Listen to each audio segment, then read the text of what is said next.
قالوا بسم الله الرحمن الرحيم. برزان إيرا أو شوينيك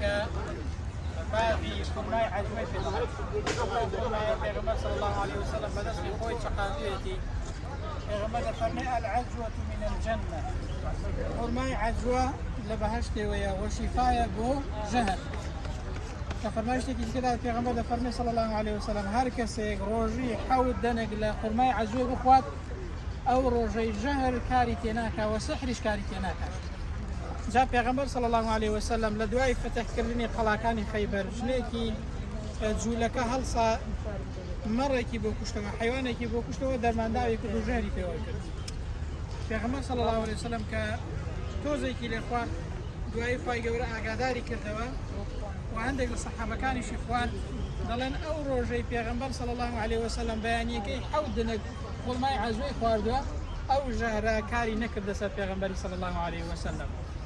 تماشاکن برزان فرمایشتەکانی پێغەمبەری هەمووی ئیعجازیان تێدایە ئێستا لە توێژینەوەی زانستی داکەیەکی لەو توێژینەوانە لە وڵاتی سعودیە کراوە کە دەڵێن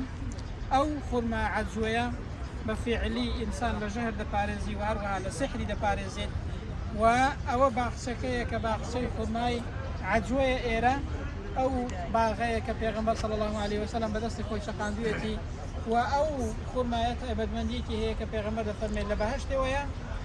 ئێمەش ئێستا لەو باغەی دانسپاسی خی گەورە دەکەین کە هاتوینەتە ئەو شوێنە پیرۆزەی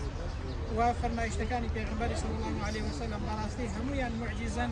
و هەموویان بەڵگەی پێغەمبەریەتی پێغەمبەرن صلی الله عليه وسلم و هەمووشیان بەفعلی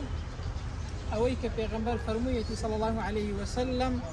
هەمووی 100% ڕاستە ئالێرەدا گەورەی پێغەمبەرمان بۆ دەردەکەوێت گەورەی ئەو دینەمان بۆ دەردەکەوێت و ڕاستیەتی بيامي أو في غمرة مقبولة ذكري صلى الله عليه وسلم.